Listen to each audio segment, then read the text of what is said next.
हरे Krishna, Radhe Radhe. TJ delights में आपका स्वागत है। आज हम फिर से स्टोरी टाइम करेंगे और स्टोरी टाइम में ठाकुर जी का एक प्रसंग करेंगे। उनके एक भक्त की कहानी सुनेंगे कि कैसे ठाकुर जी ने अपने भक्त पे रीझ कर उसे दर्शन दिए और कृतार्थ किया। तो ये बात है हमारे ठाकुर जी की, कहाँ की? वृंदावन की। जी, जितनी भी ठाकुर जी की लीलाएं हैं वो ज्यादातर वृंदावन धाम की ही हैं। ये लीला भी ठाकुर जी की वृंदावन धाम की है। वृंदावन धाम में एक मंदिर है राधा दामोदर नाम का, आप लोगों ने सुना होगा। और उसी मंदिर के पीछे एक वट है, श्रृंगार वट, जहाँ ठाकुर जी ने राधा जी का श्रृंगार किया था और कहा था कि राधा रानी, जैसी चोटी मैं तुम्हारी बना सकता हूँ ना, कोई दुनिया में वैसी तुम्हारी चोटी नहीं गूंथ सकता। और इतना प्यारा श्रृंगार किया था, उसका वर्णन हमारी बहुत सी शास्त्रों में है, किताबों में है, रसियों में है। आपको कभी मौका मिले तो वहाँ ज़रूर जाइएगा। अगर गए हुए हैं तो आप ऑलरेडी धन्य हैं। तो आइए हम कहानी की ओर बढ़ते हैं। भांडीर वन में जो गोसाई जी सेवा करते थे, उनकी गौशाला भी थी और गौशाला पे एक लड़का था, छोटी सी उम्र का, वह काम करता था। वह लड़का बहुत ही शर्मीला सा, चुपचाप रहने वाला, भोला, हर बात को झट से मान जाने वाला था। ऐसा ही सरल व्यक्ति भगवान को जल्दी ही पा लेता है। तो ये जो था, इसको जो किसी ने बोल दिया, इसने वही बात को सच मान लिया। इस स्वभाव का था। कोई किसी से क्वेश्चन नहीं करता था, आगे से जवाब नहीं देता था, बहुत ही सीधा साधा सा था। इसीलिए जितने भी वहाँ पर कार्यकर्ता थे, दोस्त थे इसके, उन्होंने इसका नाम क्या रखा था? भोंदू राम। अब भोंदू नाम तो रख दिया, असल नाम भोंदू नहीं था इसका। अब ये क्या करता था? ये उस आश्रम की गैया चुराता था, गैया चराने जाता था और आस पास वृंदावन ब्रज भूमि में ही गैयों को चराकर फिर वापस ले आता था आश्रम में और बांध कर अपने घर चला जाता था। जो दोपहर को खाने का, भूख का इसकी इंतजाम होता था, वो जो गोसाई जी की समिति थी वहीं से, आश्रम से हो जाता था। ये ले जाता था जो अपने साथ, वही रोज खाता था। एक दिन ये वापस आ रहा था तो एक सज्जन ने इसे कहा, क्यों रे भोंदू, कहाँ को गैया चराने जाए? इसने कहा, कहीं नहीं भैया, गैया हैं, जहाँ मन करे वहीं को जाए। अब उस सज्जन ने मजाक मजाक में, हंसी में इससे कह दिया, अच्छा तू ना कल गैयों को भांडीर वन लेके जा। अब इसने कहा, क्यों भैया, भांडीर वन काहे को लेके जाऊं? वहां क्या अच्छा घास होवे गैया के खातिर? तो वो बोलो, नहीं, तुझे पता ना है, भांडीर वन में आज भी नंदलाल और बलराम आए हैं और गैया चराए हैं। तू जाए तो तेरे को भी मिल जाए हैं। अब ये तो था ही भोला, सरल स्वभाव का, तो इसको लगा ये कह रहे हैं तो सच ही होगा। तो बड़ी उत्सुकता से इसने कहा, हाँ भैया, कल को भांडीर वन ही लेके जाऊंगी। अब अगले दिन ये गैयों को भांडीर वन चराने लेके गया। जब भांडीर वन पहुंचा है तो गैया तो अपना चरने लग गई हैं और ये आसपास नजर घुमा के हर तरफ ठाकुर जी को ढूंढ रहा है कि कहाँ है वो नंद का छोरा और उसका भाई और उसकी ग्वाल मंडली। पर ठाकुर जी नहीं आए। ऐसे एक दिन बीता, फिर दूसरा दिन बीता। अब जो हमारे ठाकुर जी हैं, उनके भी मन में अपने इस भोले से भक्त से मिलने की लालसा जागृत हुई। क्योंकि देखिए सज्जनों, जब आपका हृदय साफ होता है और आप साफ मन से उनको पुकारते हैं तो वे आपकी बात अवश्य सुनते हैं और आपको दर्शन भी देते हैं। अब ठाकुर जी का मन हुआ, पर उसी दिन शाम में इसका मन जो है वो उतर गया कि मैं यहाँ पर ऐसे ही आता हूँ, मिलता तो है नहीं वो कन्हैया। अब ये जब वापस गया तो आज से फिर से वही सज्जन मिले जिनने इनको कहा था कि तुम भांडीर वन जाना, जिनकी प्रेरणा से ये भांडीर वन गया था। इन्होंने उस सज्जन को बोला, भैया मैं तो रोज जाऊं हूँ भंडीरवन, ना तो नंद का लाला आए है और ना ही उसका भाई और ना तो उसकी ग्वाल मंडली। तो उसने कहा, यूं एक दिन में थोड़ी ना मिल जाऊगो तेरे को, तू रोज जाया कर, कभी ना कभी तो आऊगा वो। अब इसके मन में ये बात घर कर गई, हाँ कभी ना कभी तो मेरी भी पूरी होगी इच्छा कि मुझे भी मिलेगा घनश्याम। अब ये भांडीर वन अगले दिन जब गया है और इसने अपनी आंखें मूंदी हैं, जब गैया इधर उधर चराने गई हैं और मन से ठाकुर जी को याद किया है, तो ठाकुर जी भी वहीं बांसुरी बजाते पेड़ों के पीछे से अपनी गैयों के समूह के साथ अपने ग्वाल मंडली को लेकर और बलराम जी को लेकर वहीं पर टहलते टहलते इसके समक्ष आ गए हैं और ठाकुर जी और इसका मिलन हुआ है। अब इसको ये नहीं पता है कि ये ठाकुर जी हैं, भगवान हैं, इसको तो क्या पता है ये नंदलाल है। नंदलाल कौन है? जैसा मैं एक बाल ग्वाल हूँ, वो यशोदा माँ का बेटा है, बस इतना ही मालूम है। सरल है, तो इसको ये भी नहीं था कि हाँ मुझे भगवान के दर्शन हुए हैं। हमारे जैसों को तो वैसे भगवान दर्शन ही नहीं देंगे, परंतु अगर दे भी दिए तो शायद हम तो प्राण ही खो देंगे अपने उनको देखकर। पर इसको कोई फर्क नहीं पड़ा है। अब वहां पर दोनों आपस में दोस्तों की तरह, ठाकुर जी और भोंदू दोस्तों की तरह मित्र बन गए हैं और मित्रों की तरह, बाल सखा की तरह बातें करते हैं। खाना जो ये लेकर आया है वही इसने ग्वाल मंडली और ठाकुर जी को दिया है और सबने मिलकर वही भोजन जो है प्राप्त किया। अब ये बड़ा खुश होकर अपने घर को गया है कि आज तो मुझे नंदलाल और उसकी पूरी ग्वाल मंडली से भेंट हुई है। अब अगले दिन का और उत्साह बढ़ गया और मन में क्या बात आई कि ये नंदलाल अगर मेरा मित्र बन जाए, मेरा सच्चा मित्र बन जाए, तो बात ही क्या हो जाएगी। क्यों? क्योंकि मन में अब आकर्षण, मन में अब प्रेरणा जाग गई थी। उस सांवले सलोने रूप को देखकर, उसकी बांसुरी सुनकर कौन भला उससे मित्रता ना करना चाहेगा। तो ये तो था ही भोंदू। अब भोंदू जो है नित्य प्रति भांडीर वन अपनी गैयों को लेकर जाता और नित्य प्रति ठाकुर जी अपनी लीला इसके साथ करते हैं। हर दिन सब मिलकर ठाकुर जी, बलराम जी, भोंदू और सारी ग्वाल मंडली इनके साथ गैया भी चराती है और भोजन प्राप्त भी करती है। अब सदस्य ज्यादा हो गए हैं भोंदू के घर के, तो भोंदू भी जो गोसाई जी का आश्रम है उससे जो कच्चा हमारा सौदा होता है खाना बनाने का, वो ज्यादा ले जाने लगा। गोसाई जी को लगा कोई मित्र वगैरह हो गए होंगे, बन गए होंगे, कोई बात नहीं। एक दिन हुआ, 2 दिन हुआ, जब रोज रोज ऐसा होना हुआ तो एक दिन गोसाई जी ने इसको रोका और पूछा, अरे भोंदू बात तो सुन। उसने कहा, हाँ गुरुजी बोलिए। तो गोसाई जी ने कहा कि भोंदू तू रोज इतना कच्चा माल लेके जावे है, कौन आवे है वहां।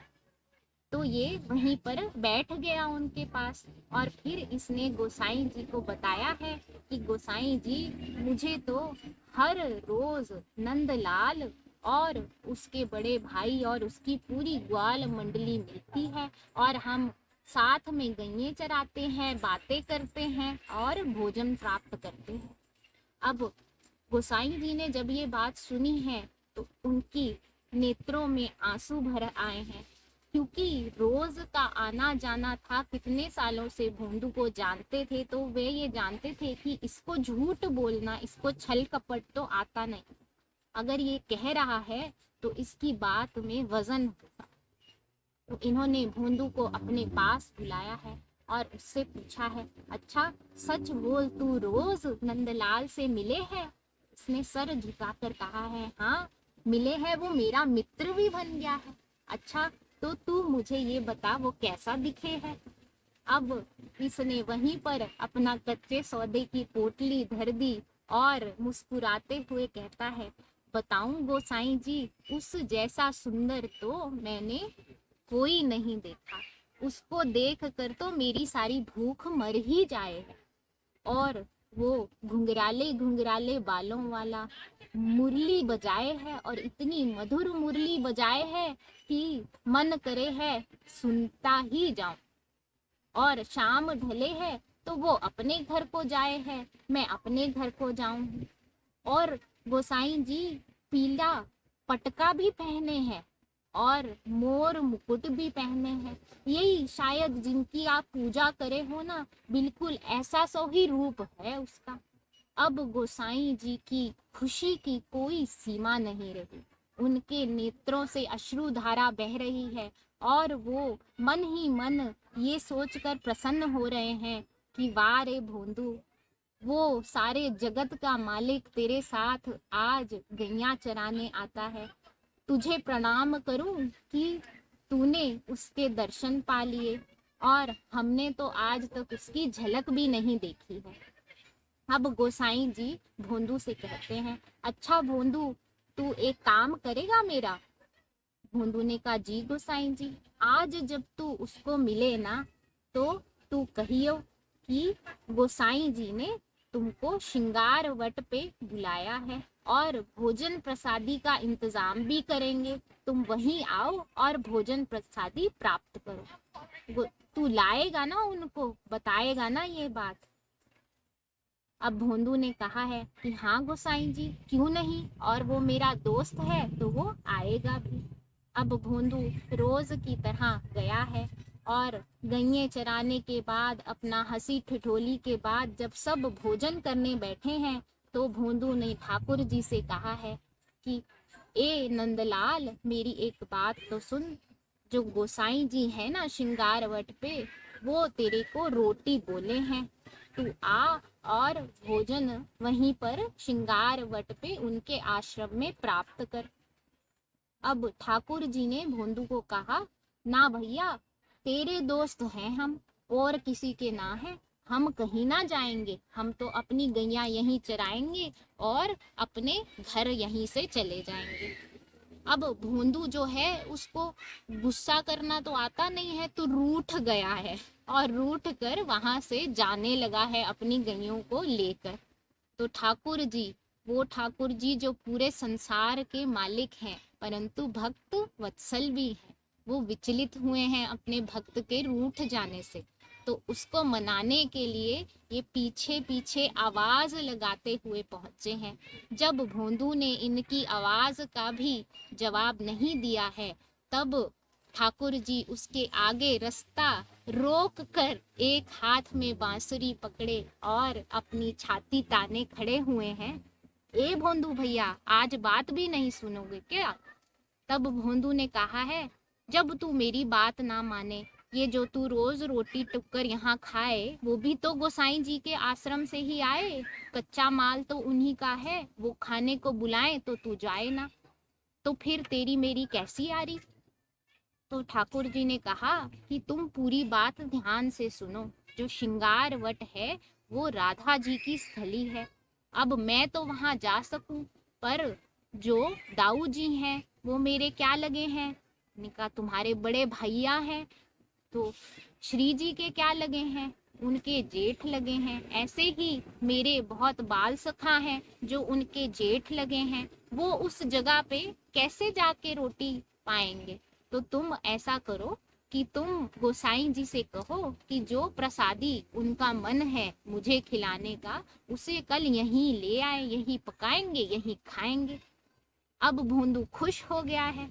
देखिए, यही सरलता है कि भगवान के समझाने पर या किसी के भी समझाने पर मान जाना आसानी से। यही सरलता एक भक्त में होनी चाहिए कि एक तो वो भगवान के होने का मान सके, प्रमाण ना मांगे कि भगवान मुझे पहले प्रमाण दो आप हो के नहीं।